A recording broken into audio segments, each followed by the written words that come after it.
গাড়ি উড়ি গাড়ি উড়ি আছে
আপনারা যারা কীর্তন যাবেন আসলে আসলে কিনারে ফিরে ভালো লাগবে। তো গোবিন্দ আমার জীবকে বলেছেন অহে জীব তুমি যখন এই সংসারে যাবে তখন তো আমার কথা তোমার মনে থাকবে না। তাই গোবিন্দই আমার পরমাত্মা, জীব হচ্ছেন আত্মা। তাই পরমাত্মা আত্মাবিহীন অথবা আত্মা পরমাত্মাবিহীন হয়ে থাকতে পারে না। তাই জীব গোবিন্দের কাছে কাতরে জুড়ে কর জুড়ে কাতরে কণ্ঠে বলছে, অহে গোবিন্দ আমার, ওহে প্রাণ গোবিন্দ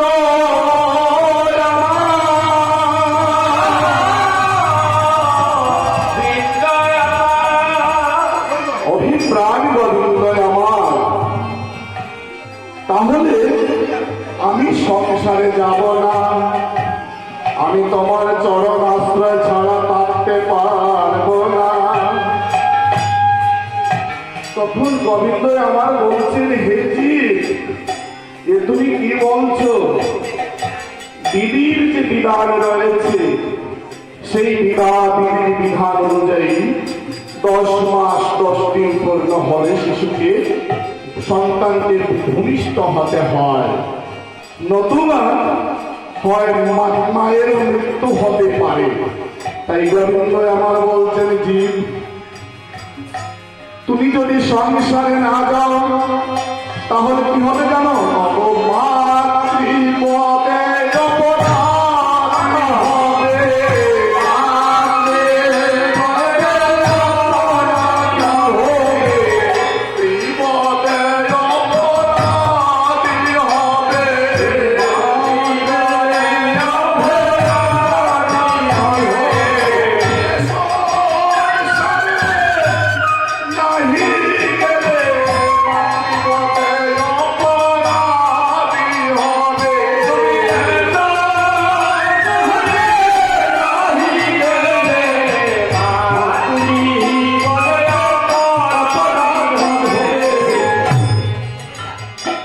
জীবন বাবা আমরা লাভ করেছি,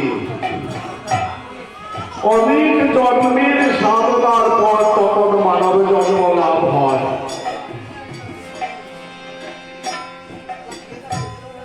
আমরা গাছ বিজ্ঞানী লতাপাতা গুলমাদি জলজ প্রত্যেকটা জন্মে জন্মে পরিবর্তন হতে হতে হতে হতে আমাদের পূর্বজন্মের যে বাক্যগুণ থাকে সেই পূর্বজন্মের বাক্যগুণে আমরা সেই মানব জন্ম লাভ করতে পারি। তাই গোবিন্দ আমার বলেছেন, অহে প্রাণ অহে জীব, তুমি যদি সংসারে না যাও তাহলে তুমি মাতৃপদে অপরাধী হবে। আর যে বলে অর্থাৎ মাতৃপদে অপরাধ, মায়ের পায়ে যে অপরাধ, মায়ের প্রতি যে অপরাধ, সেই অপরাধের কোনো ক্ষমা নেই। তাই তোমাকে সংসারে যেতে হবে। আমার জীব গোবিন্দকে প্রশ্ন করছে, ওহে প্রাণ গোবিন্দ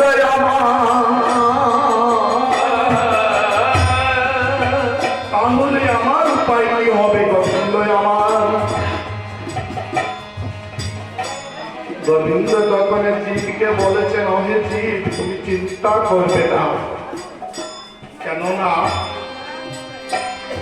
তুমি সংসারে গিয়ে মায়া মতো পারি করে মায়ার আশ্রয়ে পড়ে যাবে। আর আমি কি করবো জানো?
এই প্রতিজ্ঞা করে আসে জীব তার মাতৃজগরে।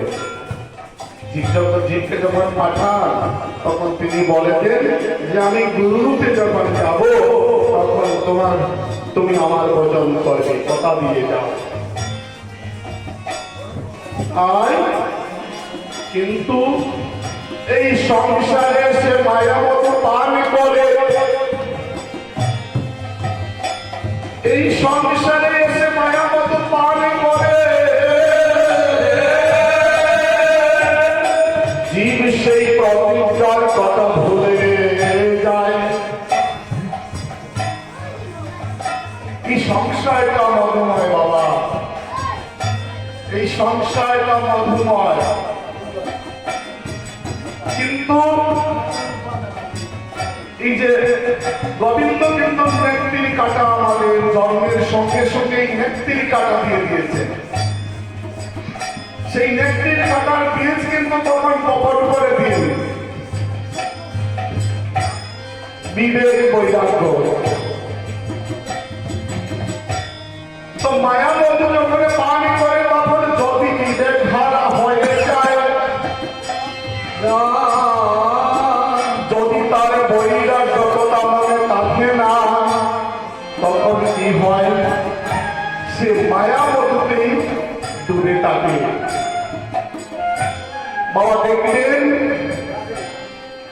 চিনি, সেই চিনি যদি কোথাও পড়ে থাকে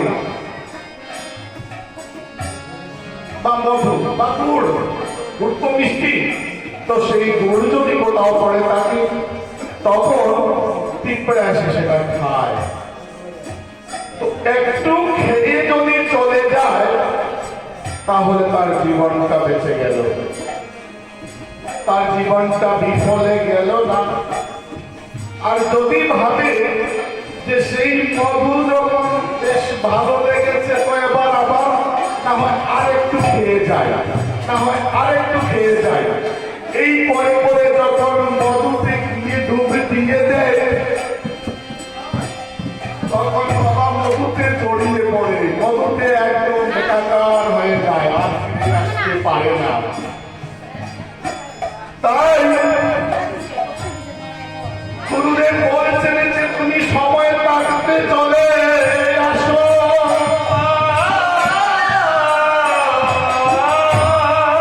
সময় কাটতে গুরুদেবের আশ্রয় নাও, তখন তোমাকে সেই মায়া আশ্রয় করতে পারবে না। দুটি হাফ গেঞ্জি গোলাপ গামছা এখন না একটু করে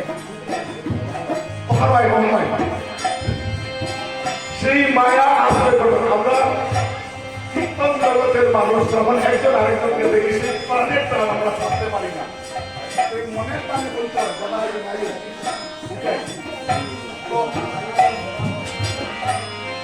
তো যাই হোক, এবার তখন মহাজনগণ কি বলছেন, ওরে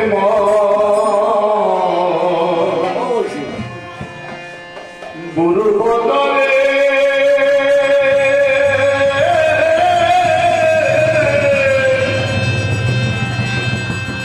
বেলায় অবস্থা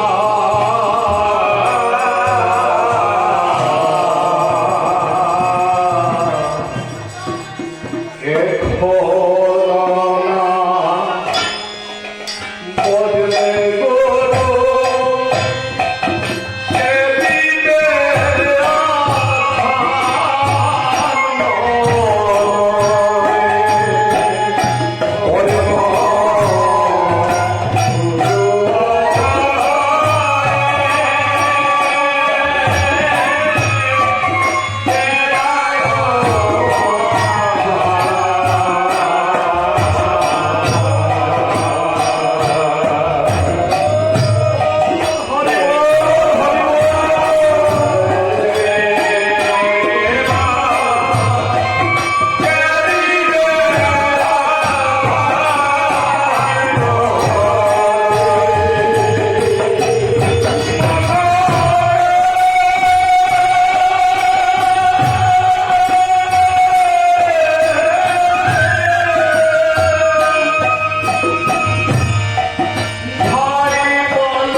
সবাই সেই সংসারে মা বাবা ভাই বোন ছেলে মেয়ে আমরা একটা মায়ার সংসার তো সেই মায়ার সংসারে আমরা সবাই আবদ্ধ হয়ে চলি।